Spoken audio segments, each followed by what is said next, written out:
Very historical po ang performance na pinamalas ni Grandmaster Jose Martinez sa kakatapos lang po na Title Tuesday, August 27, 2024, late edition. Kilala niyo po si Jose Martinez, di ba? Siya po yung pinagdudahan ni Vladimir Kramnik na nag-engine dahil pag online po, sobrang galing. Ngayon, bakit po historical yung ginawa niya? Aba, pinerfect niya po ang Title Tuesday with 11 out of 11 score. Baka sabihin nyo, may hina lang kasi nakalaban. Matindi po ang mga player na pinagsisibak niya. Tingnan nyo. Ayan po si Jose Martinez, 11 out of 11 yan. Sino mga biniktima niya? Ayan po. Nandyan po, sila Bogdan Daniel Deac sa bandang dulo na to. Naku, si Bortnik, nagka-champion din ng Title Tuesday. Hikaru Nakamura, si Frederick Isben, at sa last round, GG Kids, si Grandmaster Magnus Carlsen. Grabe, pinerfect. Alam niyo po ba na sa history po ng Chess.com Title Tuesday, may dalawang player lang po na naka-perfect yan. Si Hikaru at si Magnus. Pero pareho niyang tinagpas at na-perfect niya nga po ang laro. Grabe. Ngayon, tingnan natin, no? Pinagdududahan kasi itong engine May kakaiba ba sa laro niya? Unahin na po natin silipin yung laban niya kay Hikaru. Ano ba nangyari dito? E4 po tinira niya Nag C5 si Hikaru, Knight F3 at napunta po sa Sicilian Alapin. Ayan, pagka C3. Knight F6, dinipensohan lang na ganun. Medyo weird. Yung iba kasi tinutulak ako, tinutulak ko yan. Pero eto, Bishop D3 ay di yan atras, saka mag-D4. Okay, so nag-knight c6, ayun na nga po, umatras. Nag-c4 above, pre-event po ito. Bakit? Kasi empass and capture, mawawalan malakas sa sentro. Kaya nag-queen doon. Didepensa naman yan by playing d5 na tinulak na pagkatulak. Nag-knight lang po may d7, sabay nag-d4 na. Tinuluyan din pala, no? Kinapture po yan, bishop takes, and then nag-knight sa c5 na hindi daw ganun kaganda. Ibalik lang natin ng konti. Sabi, dito daw po, queen c7, put pressure dito Pero, tumalon dyan para kainin yung bishop na hindi iniwas Kinaslingan lang.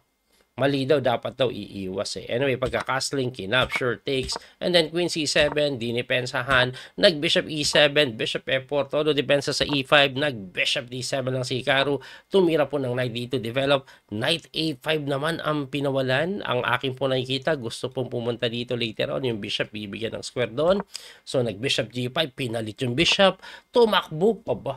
Ang cute ng takbo, no? Bakit po? Kasi ito, bad bishop to, strong bishop to Kaya iniwas. Siguro plano, tutulakan na ganyan yan. Ayan, gaganon. Saka gaganito. I'm not sure. Pero tingnan natin, no? Nag-knight po sa d4. Tumira po ng rook c8. Hindi daw ganun kaganda. Lamang na daw ang puti at nakita ni Jose Martinez ang number 1 engine move, queen g3. Bakit po maganda yan? Bukod sa may depensa, hindi basta makagalaw to, no? Kasi later on, may pressure po yan na binibigay doon. Ang tinira po ni Hikaru, 8-6. Tumakbo na nga yan. Hindi po makadevelop ito. Babagsak. Kaya nag-G6. Tinirahan lang po ng H4. Agresibo si Jose Martinez. Number 1 engine move. Nag-bishop lang po doon. Bishop lang po sa may F4 para depensahan yung pawn. Knight C6. Umatras na tumalon lang ang Yoka Baby dito na medyo nakakapagtaka yun. Kasi po, ang pinaka-obvious na tira, ewan ko ba dito tinira, knight lang dito, knight doon, barag. Pero mas pinili niya po yung kakaiba, pero engine idea din ito, knight po sa may F5. Napaka-weird. Bakit po binibigay yan? Pag tinix mo, libre yung bishop. Pag tinix mo dito, may tulak, mababawi din, mabubuksan yung e-file. Kaya ang ginawa niya, nag-bishop f8. Pagka bishop f8, knight d6 pumasok, takes, of course, babawiin, tumakbo yung reyna, and then tinirahan ng c4, sunod-sunod ang mala engine na tira ni Martinez dito. Ngayon, kinapture po yan Pagka takes, akala ko kakainin, hindi. Tumalon yung kabayo doon. Engine move idea na naman. Para saan gusto pong kontrolin ito? Siguro sasabihin nyo, coach, may queen naman di bali walang silbi. Meron, kasi pagka king f8 niyan, by the way, di pwede mag-castling, libre yun. So, manual castling ang gagawin, ano ba yan? Artificial castling, yan ang tawag nila. So, ang gagawin pala niyan, queen down. Grabe si Martinez, sunod engine move, less than a minute na lang sila. So, nag-f6 po yan, tinikman. At ito po ay completely winning na for the side of Martinez. Ituloy na lang natin. Nag-king move, kinapture doon. Kinapture na naman. So, lamang ng pawn. Tapos yung king hindi pa safe. So nag-rook si to e8 para depensahan yung pawn. Rook lang po, depensa lang din sa pawn. Nag-king move, chumek, tumakbo, b5. Ang ganda na ideya niyan, tutulakan, papasok doon. Pero hindi pinansin eh, counterplay muna. Siyempre, dumipensa muna. Pagka depensa, tumulak lang doon kasi may threat nga at pumasok yung bishop. Ganito ba siguro? Anyway, nag-rook lang po yan sa may f5 na sinagot po ng a4. Dinipensahan yung b5. Queen lang doon. Tumulak ng pawn. Nag-b5 na at ito po ay talagang wala na. Ayan, pumasok yung kabayo. Sumok pa din yung reyna pinalit at may pass pawn. Kumapture pa ng pawn. Pero pagka-check, tumakbo, ayun, inatake yung kabayo at ito po ay completely winning na. Ayan ang nangyari. Medyo dito pa nga, ang number one move is to capture the rook libre pero gumanito po. Though winning pa rin yan. Kasi isang tore ang kakabagsakan na lamang. Anyway, ganun niya po tinalo si Hikaru. Tingnan natin kung paano niya tinalo si Magnus Carlsen.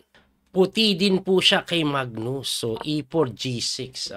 Talagang lilituhin lang siya ni Magnus sa opening. d4, d6. So, yan po yung tinatawag nilang modern defense. Pero tingnan niyo approach. Natma ko. Napakakunat. So, ayan nag-develop lang. Castling H3 ang kunat. Nag-E5 si Magnus. Rook lang sa E1, na-activating lang the rook. Nagsara bigla, Tapos pagka-atras, C4 lang, A5. Tumira po ng knight C3, knight A6, bishop E3. Nag-knight po sa D7, A3. Abang kunat lang po, Kunat lang. Pero ito pong mga tiradang yan ni Martinez, lamang na daw po ang puti. Lamang na yung puti. Tapos yung oras niya, 3 minutes pa siya. Grabe, So, tumalon yung kabayo doon. Umatas yung bishop. Knight B6. Tumira po ng B4 na medyo malidaw. Ang sabi ng engine, Knight D2. Yan daw po ang mas maganda. Anyway, nag-B4, tinakes, and then kinapture yung tore. Nagkapalitan. Umatras yung kabayo doon. T-next lang po. Pagka takes, queen lang to defend the pawn on b4, nag-f5 na. Kumakaunter sa may king side, na tinalunan lang ng kabayo sa b4, nag-bishop lang doon, nasinagot ng queen b3. Ayan, so ito pong position na ito, slightly better na po kay Martinez. Pagdating naman sa oras lamang ng konti si Magnus, So nag-rook f8, nag-queen lang sa c3, nag-queen sa f6, bumalik-balik yung queen. Walang dyan, Babalik-balik lang yung queen. So, nag-develop ng bishop si Magnus, umatras, tumira po ng bishop f4, bishop d3 lang, umatras yung reyna. So, kung papansin nyo, medyo nagkakaikutan lang, Pagkatras ng reyna, nag-rook doon na mali pa nga daw. Ano bang best move? Kainin na daw. Pero, tingnan natin kung ano ang mangyayari. Kasi ang ginawa po ay nag-rook a1 nga. Pagka-rook a1, nag-rook lang doon, nagpolik-polik. Pusang gala, Pabalik-balik lang siya, matras yung kabayo. Tinex na ni Magnus, Ayan, nakaikot na po yung kabayo. Yung tore naman na may pressure po dito sa C4 na sinagot lang po ng bishop D3. Gaganito. Lilipat. Ang tanong, anong mangyayari pag kinapture to? Libre, Anong mangyayari dyan? Kasi pagka takes mo, may capture dito, magsi-C5 lang daw. Really? I see. Okay. Kasi pagka takes mo, may ganun pala. Tapos pwede nang kainin, depensado to. Okay, balik tayo doon. So, kaya umatras lang yung kabayo muna ni Magnus na sinagot po ng bishop b1. Yun, dinipensahan yung f3 ng reyna. Bumalik yung bishop. Tumalo na yung kabayo doon. Nag-bishop lang po sa f5. At sin-e5. Sacrifice ng pawn. Tingnan nyo yung oras, 15 seconds na lang. Si Martinez, 38 si Magnus.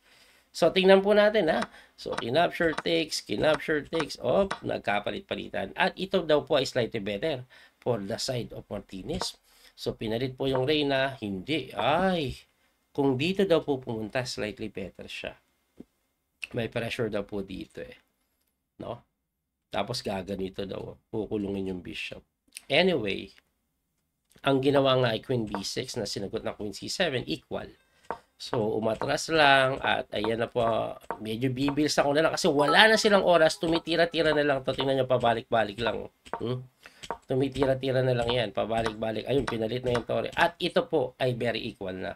Pero ang sitwasyon kasi, 10 out of 10 si Martinez, si Magnus 8 out of 10 Mas win si Magnus. Tingnan natin ha. Yung pilitan na gagawin. Ayan, ikot-ikot. Ano na po ito? Drawish na to kasi opposite bishop na po yan eh. Pero tingnan nyo po Ayan wala kasing oras si Martinez. Pero ang bilis tumira. Hindi mo, 1 second increment lang ito. 3+1 Pero ang bilis tumira. Hindi na ubos oras niya Bilis niya tumira Magaling si Martinez din Dinadaan niya din sa bilis si Magnus. Hindi siya maisahan na.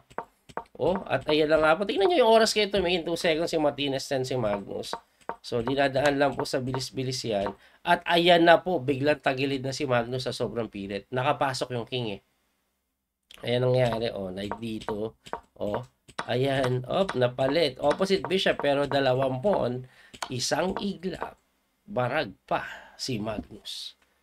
At si Magnus pa nga ang naparesign. May gusto ko ipakita sa inyo. Ilang moves to? 109 moves Umabot sila ng 109 moves. Tapos, 10 seconds na lang. Less than 10 seconds. Less than 5 pa nga mostly ang time nung naglaro. Pero tingnan nyo kung gaano ka-accurate yung laban. 96.9% accuracy yun. Walang joke. 93 naman si Magnus. Parang mataas. Pero mas mataas si Martinez. Grabe ka-accurate daw si Martinez maglaro. Grabe yun. At ito na nga po ang final standing ng event. Ipakita ko lang po ulit. Ayan Jose Martinez 11. Grabe. 1.5 ahead sa second place na si Hikaru. Tapos 9 si Sarana, Bogdan Daniel Deac. Ayan po yung mga naglaro. Ayan 9 Ang mga tinalo niya to si Bortnik saka si Bogdan Daniel Deac naka 9 din. And si Magnus 8 points lang po siya. Ayan pang number 14.